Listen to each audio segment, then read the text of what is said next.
我是贵妃，在我准备更进一步成为皇后时，皇帝突然找到了失散多年的白月光姐姐。他俩大婚当天，其他嫔妃对我冷嘲热讽，替身就是替身，东施效颦远不及人家3分神韵，一时得宠不代表一世得宠，有些梦是该醒了。所有人都在等我极度成狂，对白月光下手，却没想到我无动于衷。毕竟当初我俩说好的，一个当2皇子白月光，一个当3皇子白月光，哎，都怪3皇子不争气啊。帝后大婚的第2天，我特意寻了条偏僻的小路去请安，没想到还是遇上英妃。她一双丹凤眼盛气凌人，像是专门看笑话似的，领着一众宫女太监党在我面前。我的宫女芳草厉声道：“大胆见到我们娘娘还不行礼？哎呀，忘了，宁妃极为敷衍的向我扶了扶身，道贵妃娘娘还记得怎么样行礼吧？现在不比从前，贵妃之上还有皇后呢，等会儿可不能在礼仪上出差错啊！”惹得皇后娘娘不喜，生怕我听不明白似的，她还故意加重了不喜2字。你胡说，陛下是最宠爱我们娘娘的。芳草气得浑身发抖，她知道宁妃这是故意往我心口里戳，但又无可奈何，谁都知道我才是那个板上钉钉的皇后。那时萧元敬眉眼含笑，深情地拉着我的手，对所有人宣称，我将是他的皇后，我的儿子将是未来的太子。然而谢清月却回来了，我的嫡亲姐姐正是萧元敬魂牵梦绕多年的白月光。当年要不是父亲有心拆散，不过所有人反对将谢清月嫁给3皇子，她和萧元敬神仙眷侣也不能被迫分开5年，让我一个庶女捡漏。不过好在有情人终成眷属，5年后的一场盛世婚礼，终究还是圆上了这个遗憾。谢家大小姐不愧是京都第一才女，怪不得当今圣上一直对她念念不忘，郎才女貌，好一对璧人。照陛下这宠爱程度，谢家马上就要鸡犬升天喽。昨天的帝后大婚的巨大排场一直被宫人们津津乐道，而我独自坐在床边彻夜难眠。如今一向跟我斗了多年的宁妃更是当面讥讽，我替身就是替身，东施效颦远不及人家3分神韵，一时得宠不代表一世得宠，有些梦是该醒了。说罢，他看也不看，直接就从我身边撞了过去，趾高气扬的走了。芳草急忙安慰我道：“娘娘，我按住他。”平静的摇了摇头，跳梁小丑不必理会替身而已，我早该料到的，毕竟当初我和谢清月说好的，一个当2皇子白月光，一个当3皇子白月光，这样互为替身，无论谁登基都好有个保障。哎，没想到3皇子这么不争气，我收敛好思绪，直奔谢清月所在的坤宁宫。一进门就看见他坐在上首位眉，肥如翠，虞姬如白雪，一袭居衣，更衬得他明艳动人。5年前已是绝色，5年后分毫不改。我向他俯身，竟然快起谢清月当着众妃嫔的面，亲自将我扶起。我感受着他手心温热，摸到他手上薄薄的一层茧和几条细细的疤。谢清月盯着我一张苍白的脸，突然问道：“脸色怎么这般不好？是昨夜没有休息好的缘故吗？”我微微一愣，眼睛有些湿润到捂。几年没见阿姐，自然是欢喜的睡不着觉。是吗？原来一晃都过去5年了。谢清月亲昵的摸了摸我的脸，人畜无害的笑着。周围人以为是什么明争暗斗的宫斗戏码，个个眼观鼻鼻关心低，头目不吭声。就是在这样古怪的氛围中，大煞风景的萧元敬走了进来。一进门，他的眉头就皱了起来，冷声对我道：“你怎么在这话说的？我好像什么脏东西似的。”我控制住情绪，端庄行礼，臣妾来给皇后娘娘请安。一提到皇后，萧元敬更是顾不上我，直接跑到谢清月面前，一双眼仿佛冰消雪融，柔情的快要溢出水，牵起她的手坐了下来。很明显，谢清月这个白月光当得很成功，把萧元敬训得很。好在北天寒地冻，你受苦了。萧元敬毫不避讳，这么多人在场关切问，这些天吃住都还妥当，没受委屈吧？还想要什么？真的，都给你寻来金银珠宝奇珍异兽，只要你喜欢相似的话。他也对我说过，我刚嫁给萧元敬时，因为当替身当了敬业，当时还是王爷的萧元敬相当宠我，无论是大师的绝技还是和江南进贡的蜀锦，只要是好东西，全都送进我屋。现如今套路又来一遍，谢清月将温柔白月光装得很好，反拉着萧元敬的手道：“能跟你在一起，我已经很知足了。那该怎么行？朕要给你全天下最好的。”但萧元敬还真想不出来送些什么，倒是听了半天的宁妃站出来，悠悠说了一句：“贵妃那里好东西倒是不少。”一句话提醒了萧元敬，这么多年，我这个替身有多么嚣张，满足了皇帝，报复了我，还激起了我对谢清月的极度仇恨。一箭三雕啊，确实这么些年是朕骄纵了你。萧元敬这个人爱得快去的也快，当天我宫中的许多东西全被太监们搬走，又忙不迭送去坤宁宫。这还不算完，经令妃提醒过的萧元敬像是打开了什么追妻火葬场属性，开始变本加厉的通过折磨我这个替身给正主谢清月出气。这不，刚刚还来了个小太监，专门通知我去坤宁宫送玉佩。娘娘陛下怎么能为了谢清月这么对你啊？这可你们当年的定情信物啊！芳草比我这个当事人还义愤填膺，指着盒子中的玉佩大妈谢清月，玉佩晶莹剔透，通体温润，是一块不可多得的好玉，更是大婚时萧元敬亲手为我选的。我叹了口气，我能怎么办？芳草眼中闪过一丝恶毒，票只要谢清月、萧师娘娘你住口，那可是我嫡亲的姐姐。我难以置信，没想到一向跟在我身边的芳草居然说出这样大逆不道的话，奴婢就是看不惯有人这样对娘娘你，现在还只是一些身外之物，那以后呢？小殿下该怎么办？娘娘，你不为自己着想，也要为小殿下想想呀。芳草连忙跪下，满脸的泪，一副忠心耿耿的样子。我微微一愣，但是我的10月怀胎生下的孩子，目前还是后宫中唯一的孩子。良久，我将芳草拉了起来，淡淡道，你这话我就当没听过，以后不许再说了，收拾一下，我们还要去坤宁宫。身为贵妃的我被皇帝亲自下令给谢清月送东西，这条消息就像是长了腿般传遍整个后宫。一路上的宫女太监们议论纷纷，看来陛下还是更喜欢皇后娘娘，许莫要让这位听见了，人家现在还是贵妃没进冷宫呢，听见了又如何，没有宠爱一只脚便已经踏入了冷宫。换做平常芳草，听见宫人们说这些话，早就怒不可遏上去教训，然而现在却安静得很。我有些好奇的瞥了他一眼。皇后娘娘走到御花园时，人群里突然有个尖细的声音响起，见到来者是谢清月，大家纷纷行礼，免礼免礼。谢清月又一次温柔拉起我的手，她看了看衣着朴素的我，又看了看一脸苦大仇深拿这个盒子的芳草，不知是有意还是无意问清然这是去啊，正要去找阿姐，我没有忘记此来的目的，招呼芳草上前。打开盒子，露出精美无比的玉佩。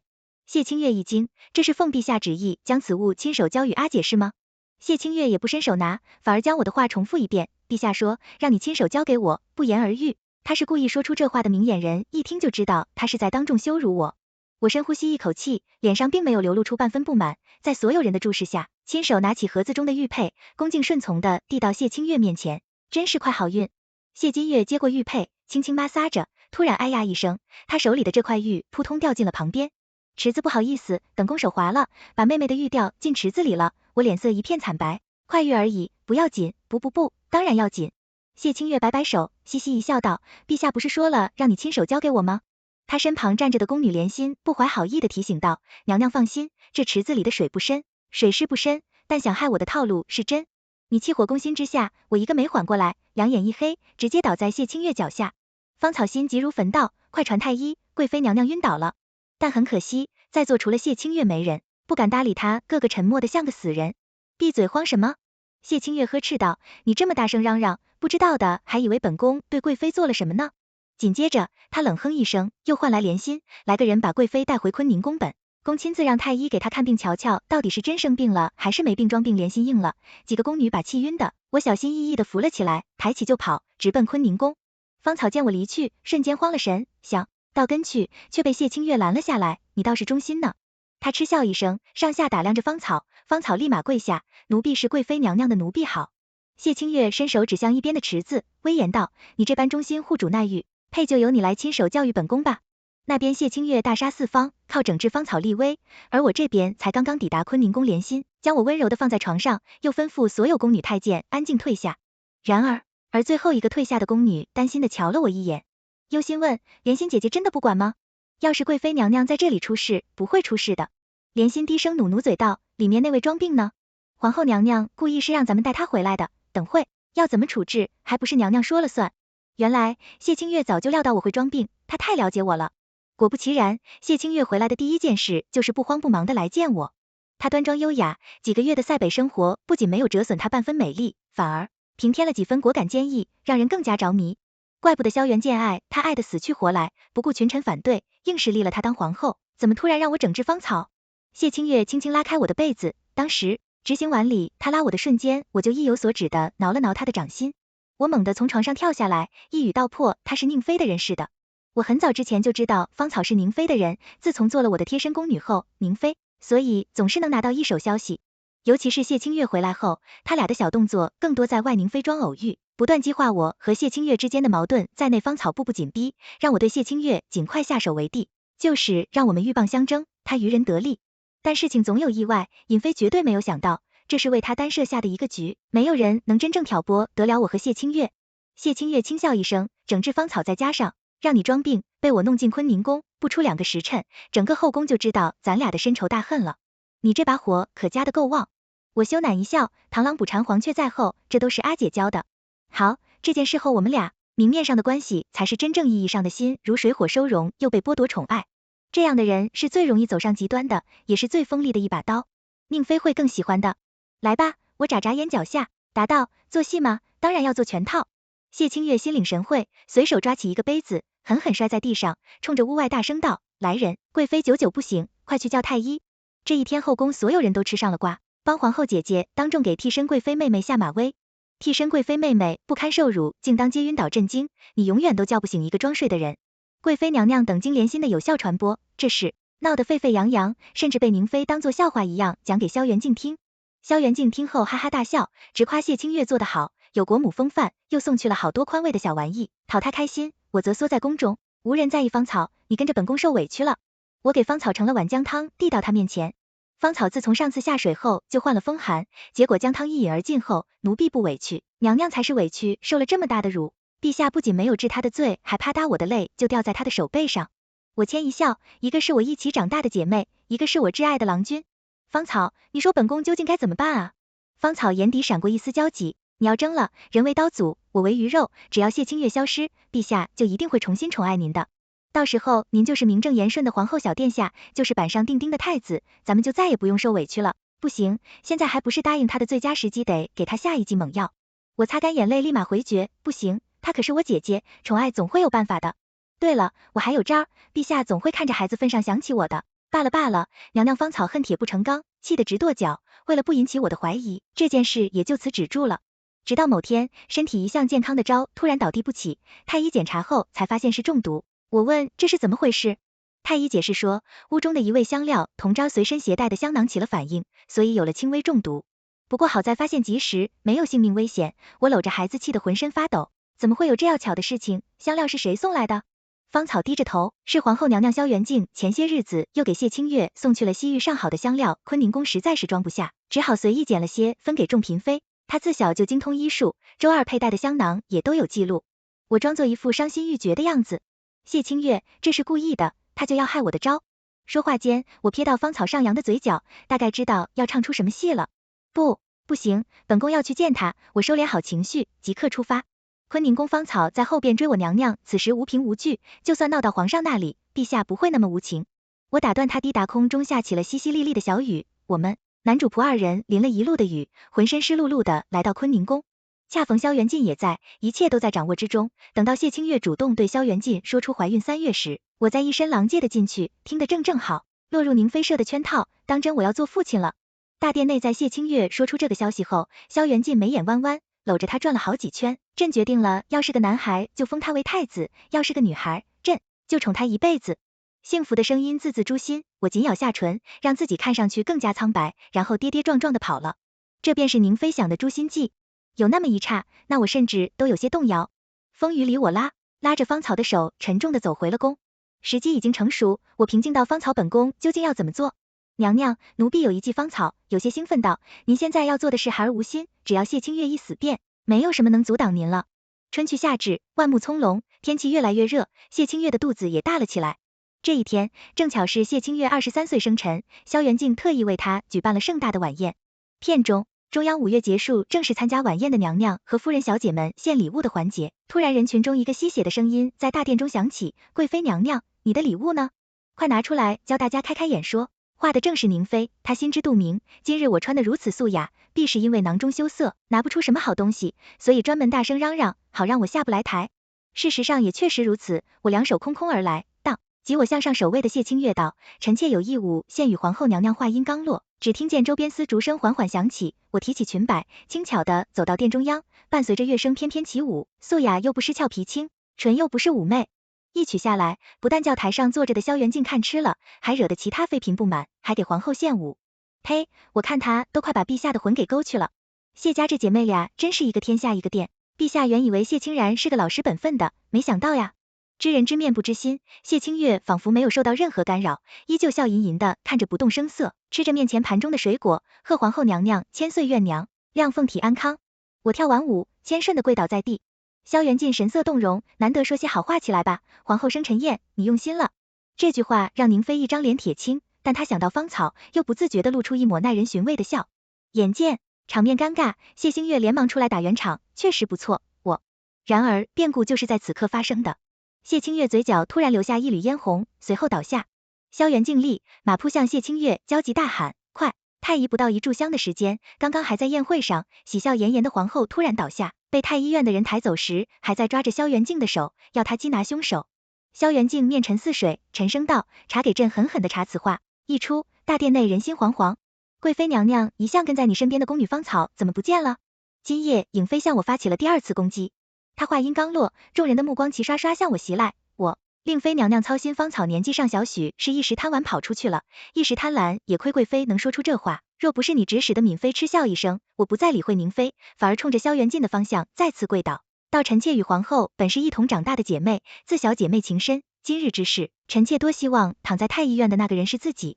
反观宁妃今日晚宴对臣妾步步紧逼，有心刁难臣妾，真不知是哪里得罪了她，竟这般污蔑，请陛下明鉴啊。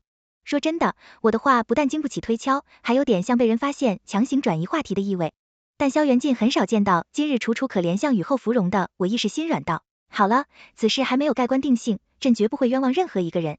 敏妃的脸色难看起来，这时突然远远听见一个女人在挣扎的声音，随后几个侍卫将她架在萧元敬面前，启禀陛下，微臣在搜查时发现了这个女人在鬼鬼祟祟的处理一些东西，应该和皇后遇险有关。侍卫将一个烧了一半的包裹展开，里面赫然露出一个被浑身扎满针的诡异小人。巧的是，小人上面写的名字正是谢清月而带来的那个女人，不是别人，正是我的宫女芳草。芳草跪倒在地，身体止不住的颤抖，仿佛藏着某种不可告人的秘密。见过东西后，萧元敬的脸愈发难看，怒道：贱婢胆敢诅咒皇后！众人齐刷刷跪倒一片。宁妃知道事情已经成了大半，低声劝泪道：陛下息怒，她一个小小的宫女，怎么敢在宫中诅咒皇后？定是有人指使。又对芳草道说：是谁指使你的？只要你说，便是戴罪立功，你的父母亲眷，本宫全都既往不咎。接下来的套路就很熟悉了，我站在一旁乖巧看戏，果然在听到宁妃这句话后，芳草的身体不再颤抖，缓缓抬起头来，先是心虚的瞟我一眼，又再次扑倒在地，惊恐道：是贵妃。贵妃娘娘早就对皇后不满，平日只要心生怨恨，就会扎小人。萧元敬又问：那你今天为什么又要把她毁了？芳草颤声答：那是因为贵妃今日晚宴要对皇后下手，害怕事后会查到她，所以特意叫奴婢将这些东西烧毁。她将我因妒生恨的事一一列举出来，时不时补充一些细节，仿佛是真的一样。真相大白了。宁妃指着我对萧元敬道：陛下谢清月不但极度诚信，还公然对皇后娘娘下毒，请陛下剥去她的贵妃福制，将她打入冷宫大，夏天内鸦雀无声，谁都不想掺和到这件事上。我又一次深深拜倒在地。陛下，既然宁妃和芳草一口咬定是臣妾对皇后下手，可否请臣妾问他们几个问题？萧元敬点点头，虽然他现在气得恨不得将我生吃了。第一个问题，我看向芳草，你说本宫今日晚宴要对皇后下手，那么请问本宫是如何下手？自然是下毒。我又问下毒，本宫现如今一穷二白，他们又采低捧高，这毒药又是从何而来？说到一穷二白，奴才们采的捧高时，萧元敬深深地看了我一眼，这芳草吞吞吐吐道：您是娘娘，有些是奴婢，自然是不知好第二。这个问题我凝视着芳草，你说本宫对皇后因妒生恨，下毒是提早谋划。既然如此，本宫早该料到皇后出事，陛下彻查后宫那扎小人的罪证，为何不早早处理，反而让你今日处理这？芳草额角冒着冷汗，磕磕绊绊解释道：娘娘，您事情繁忙，今日才想起这事。两个小问题让这场污蔑根本立不住脚，准备得很不充分吗？宁妃心里大叫一声，不好，终于意识到不能再让我问下去，急忙道：人证物证俱在，容不得你。谢清然在这里胡搅蛮缠。我冷哼一声，胡搅蛮缠宁妃？本宫正想请问你第三个问题，皇后娘娘遇险昏迷不醒，太医都还没出，说是什么原因呢？为何你提早知道是本宫下的毒呢？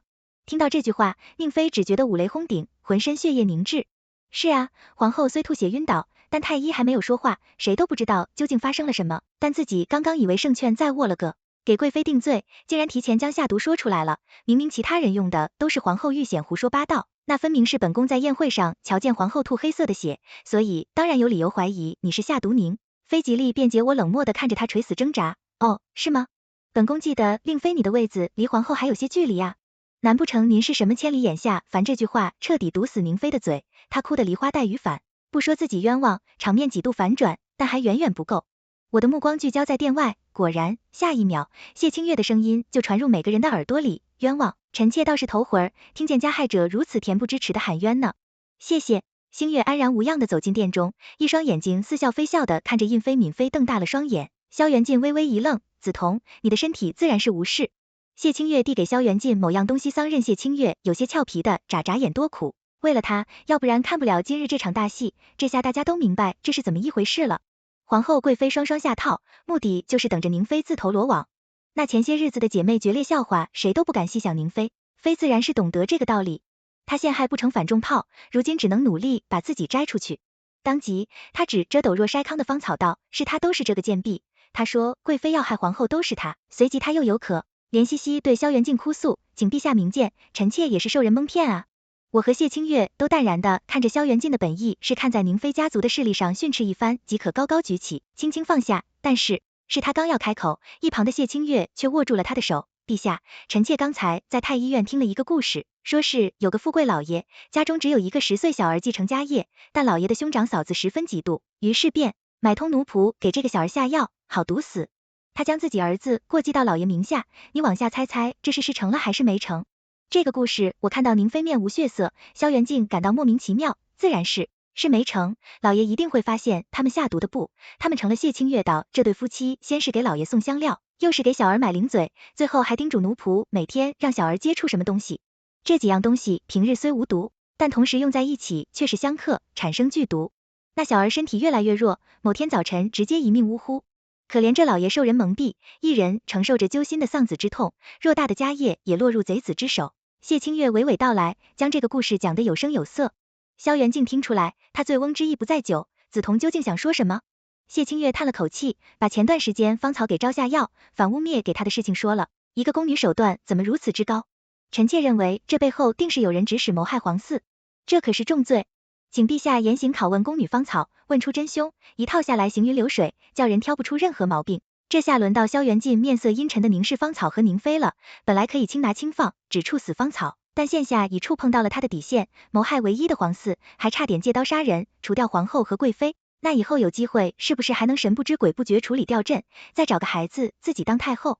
想到这，萧元进面无表情道，拖下去。就这样，芳草被送去了慎刑司严刑拷打，宁妃被禁足在宫，没有指令，不得出宫门半步，而且仅用了不到半日时间。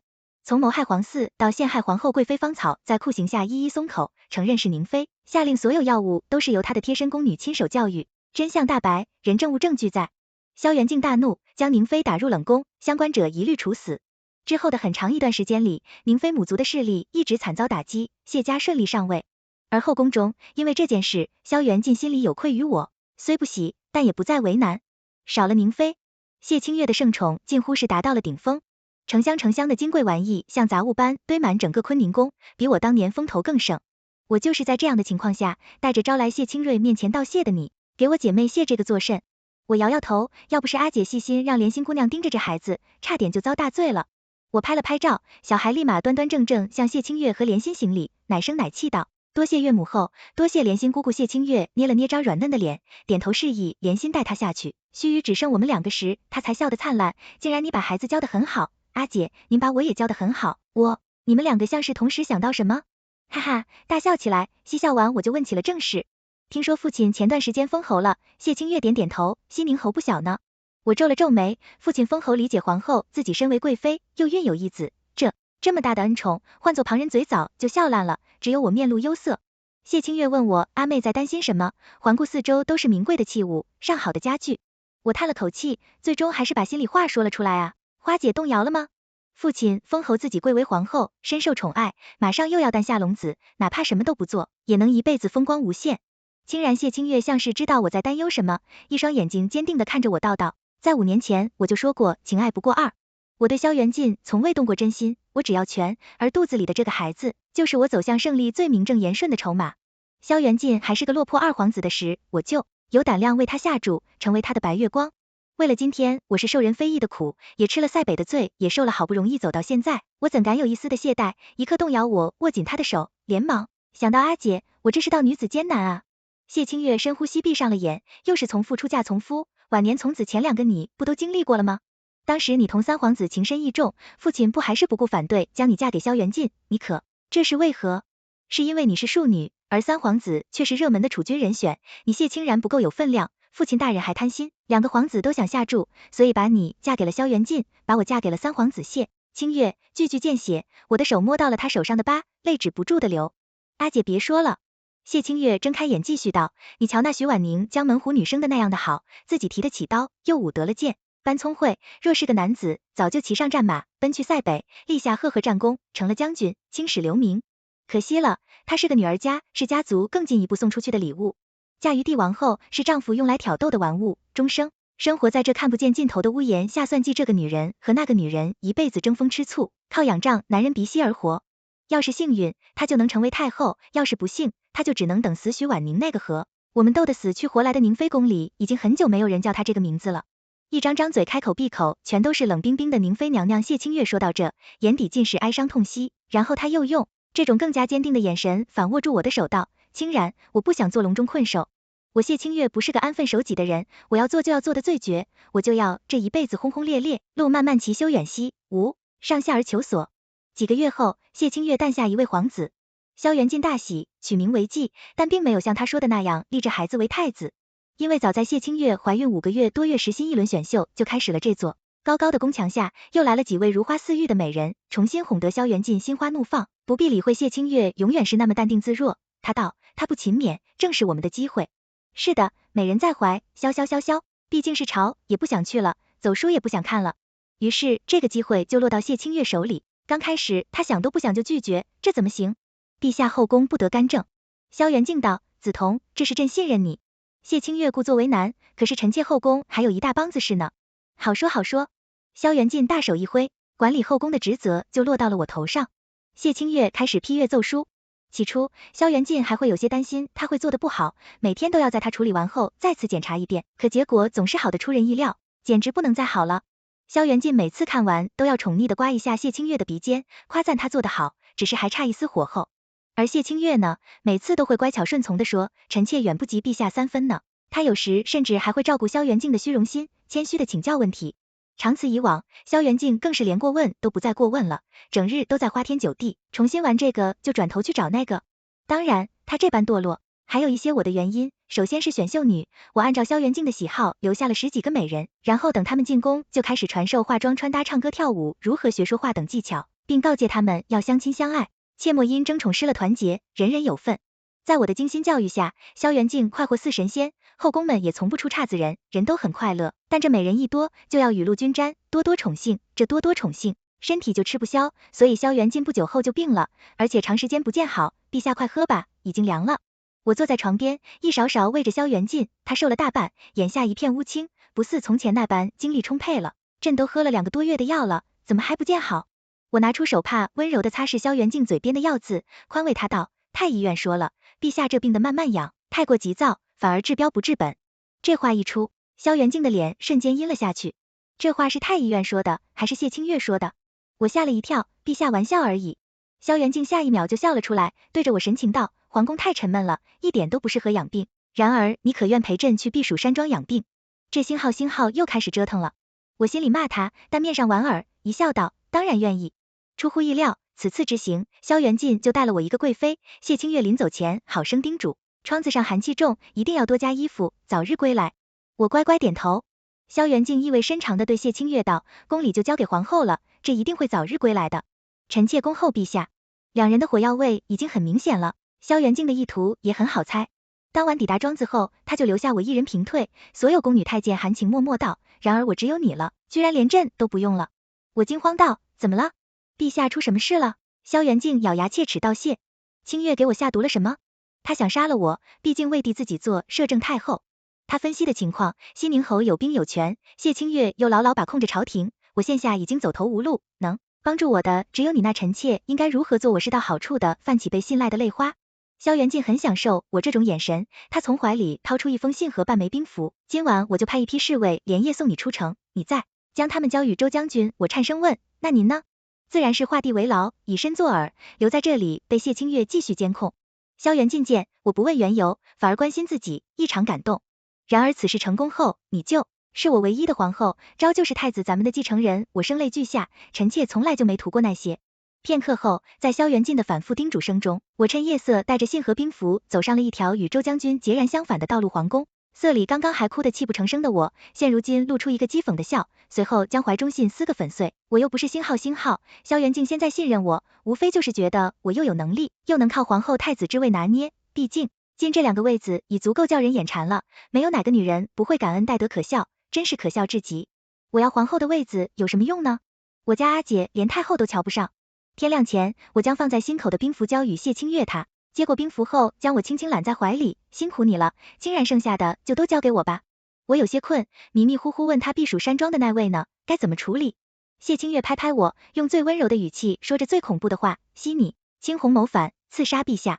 3天后，萧元进被发现死在避暑山庄。谢清月悲痛万分，立刻马不停蹄地办了登基大典，叫小儿子即位，自己风风光光做了摄政太后，然后就开始叫人着手调查这件事情，不查，不知道一查吓一跳。先皇萧元进的死竟然是西宁侯一手安排的。此消息一出，满朝震动，怪不得先皇死了，他一点都不悲伤，反而拥兵自重，仗着身份地位，开始直染皇权非人哉。一时间，群臣激愤，也顾不上谢清月摄政的事了，矛头直指西宁侯。而谢清月得知先皇去世真相后，更是大义灭亲，直接向西宁侯宣战。先帝知道自己命不久矣，特意即将兵符交于我，我又在周将军面前展示极其高超的演技。同年7月，周将军出征，同年11月，西宁侯大败，被活捉押送京城，之后便再也没有人能阻止谢清月了。他对内进行改革，减轻腐败，增加女官对外，改善民生，支持女子读书科举，打击海上倭寇。就这样又过去了几年，等到时机终于成熟时，谢清月做出了一个惊人的举动。他称兄弟了。在女帝的管理期间，百姓安居乐业，天下一片祥和。登基前的一个晚上，我和谢清月喝得酩酊大醉，我头一次见他哭着对我道，清然，我终于做到了。是呀，我听着他胸腔内砰砰乱跳的心诗了的喘息声，谁没有志向夙愿呢？谁甘心一辈子附庸别人屈居人下呢？路漫漫其修远兮，吾将上下而求索。我们终于做了到了一个独属于我们，时代就在眼前。